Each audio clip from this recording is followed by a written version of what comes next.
অনেকদিন ধরে তোমাদেরকে বলেছিলাম যে আমি নিজের ড্রেস নিজে তৈরি করি, আর তোমরাও অনেকে আমাকে বলেছিলে যে দিদি কিভাবে তৈরি করতে পারি, আমরাও তৈরি করতে চাই, সহজে দেখাও কিভাবে তৈরি করা যেতে পারে।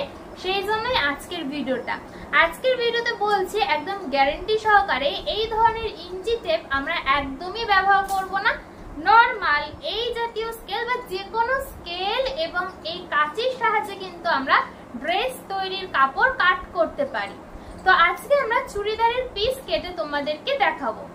আর এই চুড়িদারের পিস কাটার জন্য যে জিনিসটা মেইন দরকার সেটা হচ্ছে নিজের গায়ের একটা বস্ত্র, মানে যার জন্য তোমরা ড্রেসটা তৈরি করছো তার একটা ফিটিংস জামা তোমাদের দরকার পড়বে। ফিটিংস বলতে একদম ঠিকঠাক লেভেলের একটা জামা দরকার পড়বে, আর সেই জামার মাপ নিয়েই কিন্তু তোমরা কাপড় কাট করতে পারবে। আর সেইটাই হচ্ছে তোমাদেরকে আজকের ভিডিওতে দেখাবো। আমি তো আমার চুড়িদারের পিস কাট করে তোমাদেরকে দেখাবো আমার নিজের একটা জামার মাপ নিয়ে, তাই জন্য ইঞ্চি টেপের কোনো দরকার নেই। চলো সম্পূর্ণ ভিডিওটা দেখতে থাকো। তোমরা আমি গ্যারান্টি দিয়ে বলছি, 100% গ্যারান্টি দিয়ে বলছি তোমরাও কিন্তু এইভাবে তোমাদের নিজেদের ড্রেস তৈরি করতে পারবে। আজকে আমি শুধুমাত্র ড্রেস কাট করা দেখাবো, নেক্সট দিন কিন্তু এর পার্ট 2 আসবে, সেখানে কিন্তু সম্পূর্ণ ড্রেসটা কিন্তু রেডি থাকবে। চলো দেখতে থাকো। এখন আমি নিয়ে নিয়েছি আমার গায়ের একটা জামা। এই জামাটাকে কি করব, এটাকে ঠিক মাঝখান বরাবর এরকম ভাঁজ করে নেব। এটা হচ্ছে একটা চুড়িদার জামা, আর এই ভাঁজ করা এই জামাটাকে এখন আমরা লাগাবো কাজে। কিভাবে কাজে লাগাবো, এই থান কাপড়টার ওপর কিন্তু আমরা বসিয়ে এটাকে কাট করব। কিভাবে কাট করছি সেটা দেখতে থাকো। প্রথমে কাপড়টাকে এভাবে ভাঁজ করে নেব। প্রথমে একটা পল্ল রেখেছি, তারপরে আরেকটা পল্ল রেখে এভাবেই ভাঁজ করে নিয়েছি, আর কাপড়টাকে এখন সমান করে নিচ্ছি। সমান করা হয়ে যাওয়ার পর আমি জামাটাকে ফেলে দেখছি ঠিক কতটুকু কাপড় আমার লাগতে পারে, সেটাকে একটু ভালোভাবে দেখে নিতে হবে। আর এটা দেখে নেওয়ার পর আমি এই জামাটাকে ভাঁজ করে নিচ্ছি ঠিক এইভাবে, যেভাবে তোমরা দেখতে পাচ্ছ। আর ভাঁজ করার পর কিন্তু এটাকে একটু হাত দিয়ে সমান করেও নিতে হবে। ব্যাস, এবার এটাকে ভাঁজ দিয়ে সাইডে সরিয়ে রেখে এই কাপড়ের টুকরোটাকে আরও একবার ফোল্ড করে দিচ্ছি। এখানে টোটাল 4টে পল্ল করা হয়েছে, মানে 4টে পার্ট রয়েছে কাপড়ের। আর এখন এই যে দিকটা জয়েন্ট ছিল কাপড়ের মুখে, সেই সাইডটাতে কিন্তু জামাটাকে রেখে দিয়েছি, ভাঁজটাকে, যেটা মাঝখান বরাবর ভাঁজ পড়েছে। আর এখন আমি এখানে স্কেল এবং একটা চক দিয়ে এখানে দাগ কেটে নিচ্ছি। প্রথমে তো চকের সাহায্যে কোথায় কোথায় দাগ দিতে হবে, ড্রেসটা কতটা মাপের রয়েছে সেগুলোকে দাগ দিয়ে নিচ্ছি। আর এরপর এই সাইজের থেকে আরও কিছুটা বড় সাইজ করে কিন্তু পাশ দিয়ে দাগ দিয়ে দিচ্ছি। যে দাগটা প্রথমে দিলাম সেই দাগটা সেলাইয়ের দাগ, আর তারপর আমি বাড়তি এক্সট্রা কিছু দাগ রাখছি, যাতে করে পরবর্তীকালে ড্রেস যদি আমাকে সেলাই করাতে হয়, যদি ড্রেসটা যদি বাড়াতে হয়, তাহলে কিন্তু এই জায়গাগুলো আমার লাগবে তখন। আর এমনিতেও সেলাইয়ের জন্য আলাদা জায়গা ছাড়তেই হয়, সেটাই করে নিলাম। আর এখন এইভাবেই পুরোটা দাগ দিয়ে নিয়েছি। আর আমি এবার গলার মাপটা দিয়ে নিচ্ছি। আর আমার গলার মাপ 7 নম্বর ঠিক আছে মনে হয়, যে 7টা হচ্ছে ঝুলেও ঠিক আছে, লম্বাতেও ঠিক আছে, সব দিক থেকে ঠিক আছে। তো 7 মাপ দিয়ে নিয়ে কিন্তু স্কেল বসিয়ে কেটে নিচ্ছি। আর এটা আমি কিন্তু সামনের দিকটা করব পান পাতার মতো ডিজাইন, ঠিক এরকম। আর পেছন দিকটা করব রাউন্ড শেপের। দেখতে থাকো তাহলেই বুঝতে পারবে। এখন এটাকে কিন্তু সামনে এবং পেছনে দুটো সাইডই কিন্তু একসাথে রেডি হচ্ছে। প্রথমে তো আমি এখানে দাগ অনুযায়ী কাট করে নিচ্ছি কাঁচি দিয়ে। সম্পূর্ণ এই কাপড়ের টুকরোটাকে এভাবেই কাট করে নেব। আর এই কাট করার সময় একটু ভালোভাবে খেয়াল রাখতে হবে, যাতে করে কোনোভাবেই উল্টোপাল্টা না হয়ে যায়। উল্টোপাল্টা হলে কিন্তু ড্রেসও গন্ডগোল হয়ে যাবে। এখানে একটা জায়গায় আমি বি লিখে দিচ্ছি, মানে ব্যাক, আর একটা জায়গাতে এফ লিখে দেবো। মানে এখানে দুটো পার্ট রয়েছে, একটা সামনের একটা পেছনে। B for back, F for front. Front বলতে সামনে, এটা কিন্তু পেছনের সাইড। আর এই পেছনের সাইডে আমার মনে হয় যে গলার সাইজটা একটু বড় করলে ভালো হতো, তাই জন্য আমি এখানে যে কাজটা করব সেটা হচ্ছে গলাটাকে একটু বাড়িয়ে দেবো। তাই জন্য স্কেল নিয়ে নিলাম আর এখানে 8 মাপ দিয়ে দাগ দিয়ে নিলাম। ব্যাস, এরকম আমি আরেকটুখানি এখানে গোলাই দিয়ে দিচ্ছি।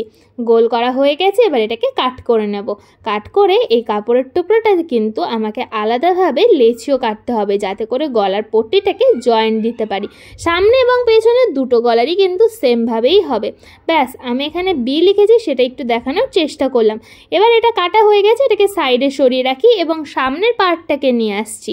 আর এই সামনের পার্টে যে কাজটা করব, এবার দেখো এটা কি করতে হয় বলো তো। এই সামনের দিকের যে হাতাটা থাকে, হাতার সাইডটা একটু ঝুল বাড়াতে হয়, তাই জন্য হালকা একটু দাগ দিয়ে নিয়ে এখান দিয়ে হালকাভাবে একটু কাট করে দিচ্ছি, যাতে করে কোনোভাবেই আমার হাতাটাই টান না পড়ে। এই কাটটা যদি না করি তাহলে কিন্তু জামার এই জায়গাটাতে কুচকিয়ে থাকতে পারে, তাই জন্য এটা কাট করে নিতেই হয়। ব্যাস, কাটা হয়ে গেছে আমার, কিন্তু সামনের দিকটা রেডি। এটা যে এফ লেখা রয়েছে সেটাই দেখানোর চেষ্টা করলাম। আর এবার আমরা এখানটাতে আরও কিছু কাট করব। কি কাট করব বলো তো, দেখতে থাকো। এবার এখানটাতে আমি নিয়ে আসবো এই যে টুকরো টাকরা যে ছাট কাপড়গুলো বেঁচেছিল সেগুলো। কেন আনছি বলো তো, এইটা দিয়েই তৈরি হবে আমার হাতার পিস, মানে আমি যে জামাটার হাতাটা করব সেটাই। আমি এখানে গ্লাস হাতা তৈরি করব, আর গ্লাস হাতার মতোই কাপড় বেঁচেছে। আমি এখানে টোটাল 1.5 মিটার কাপড় ব্যবহার করেছি। দেখো, প্রথমে তো সামনে আর পেছনে কেটে নিয়ে আমি কাপড়টাকে সমান করে নিচ্ছি, যাতে করে আমার কোনো ধরনের অসুবিধা না হয় কাপড়ের এই হাতার পিসটা কাটতে গিয়ে। ব্যাস, আমি এখানটায় এই কাপড়টাকে ছড়িয়ে নিচ্ছি, আর তোমাদেরকে দেখানোরও চেষ্টা করলাম যে কতটা পরিমাণে কি নিয়েছি না নিয়েছি সেগুলো। আর এখন ছাট কাপড়গুলো একটু নেড়ে চেড়ে দেখে নিচ্ছি যে কি করা যেতে পারে। আর আমার মনে হচ্ছে পেছনের ব্যাকের জন্য পট্টি কেটে নিতে পারি এই ছোট ছোট টুকরো থেকে। তাই জন্য এই স্কেলটাকে কাপড়ের ট্যাচড়া করে বসালাম এবং এখানে আমি দাগ দিয়ে দিচ্ছি। এটা দিয়ে কিন্তু আমার ব্যাক সাইডের যে গলার যে কাপড়ের পট্টিটা থাকে সেটা তৈরি হয়ে যাবে। তো তাই জন্য এইভাবে আমি এগুলোকে কাট করে নিয়েছি। এরকম শুধুমাত্র এই কয়টাই নয়, আরও কাট করে নিয়েছি। এবার সামনের গলার পট্টিটাকে কাটছি। এখানে আমি যে পট্টিটা ব্যবহার করছি কাটার জন্য, এটা কিন্তু এই গলার পিস যখন কেটেছিলাম তখনই এটা বাড়তি এক্সট্রা ছিল, তো সেই কাপড়ের টুকরোটাকে এখানে বসিয়ে কাজে লাগাচ্ছি। এইভাবে আমি যদি ম্যানেজ দিই কাপড়গুলোকে জয়েন্ট দিয়ে দিতে, তাহলে কিন্তু আমার কম কাপড়ের পিস লাগে। আমি 1.5 মিটারের গ্লাস হাতা তৈরি করছি, আর এমনি যদি নর্মাল আমি যদি এই টুকরো টাকরা ছাট কাপড়গুলো যদি না বাঁচাতাম তাহলে কিন্তু আমার গ্লাস হাতা হতো না, নর্মাল একটা কুর্তি হতো, তাও আবার হাতা কাটা। তাই জন্য এরকম বাঁচিয়ে কিন্তু কাপড় কাটতে হবে। আর তোমরা যদি না পারো, তোমরা একটু বেশি পরিমাণে কাপড় নিয়ে এসো, গলার ওপর বসিয়ে কিন্তু এভাবে কাট করে নিতে পারো। আমি এখানে টুকরো টাকরা ছাট জয়েন্ট করেছি।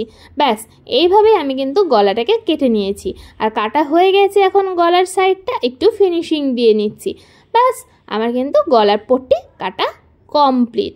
এবার আমরা এখানটাতে যখন বসাবো তখন ওটাকে সেলাই করে দেবো, তাহলেই ঠিকঠাক হয়ে যাবে। আর এখন কাটবো হাতার পিস। হাতার পিসটাকেও আমি এখানে প্রথমে একবার ভাঁজ দিলাম, তারপর আরও একবার আমাকে এখানে ভাঁজ দিয়ে নিতে হবে। ভাঁজ দেওয়া হয়ে গেল। এবার যে কাজটা করব সেটা হচ্ছে এই যে আমার হাতার যে কাপড়টা যে দিকটায় হাতা বসবে সেই জায়গাটাতে আমি বসিয়ে দিলাম। বসানোর পর দেখছি যে কি পজিশনে বসলে ঠিকঠাক হয় না হয়, তো ওপর দিক থেকে 3 থেকে 4 ইঞ্চি জায়গা আমি ফাঁকা দিয়ে তারপর ওই হাতার কাপড়ের টুকরোটাকে বসিয়েছি এবং গোল মতো দাগ দিয়ে নিয়েছি, মাপ দিয়ে নিয়ে। এখন এটাকে করে নেব কাট। কাট করলে কিন্তু আমার হাতার কাপড়টা বার হয়ে আসবে। আর এই হাতার কাপড়টা যেইটুকু রয়েছে তার থেকে একটু বেশি বড় সাইজ করে কিন্তু আমাকে রাখতে হবে। আর এই মুহূর্তে এসে আমি হাতের মাপটা দিয়ে নেব, কারণ এই মাপটা আমার দেওয়া হয়নি। আর আমি যে জামাটা থেকে মাপটা নিয়েছি সেটা হচ্ছে আমার শর্ট হাতার, আর এটা হচ্ছে আমার গ্লাস হাতা। তাই জন্য আমি এখানটাতে মাপ দিয়ে নিলাম ফিতের সাহায্যে। আর এখন করে নেব এটাকেই দাগ দিয়ে কাট।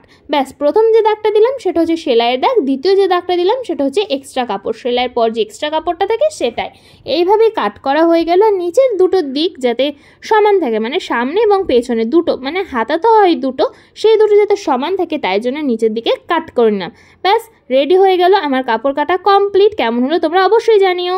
হ্যালো, পার্ট 1 পার্ট 2 জন্য অপেক্ষা করো, সম্পূর্ণ ভিডিওটা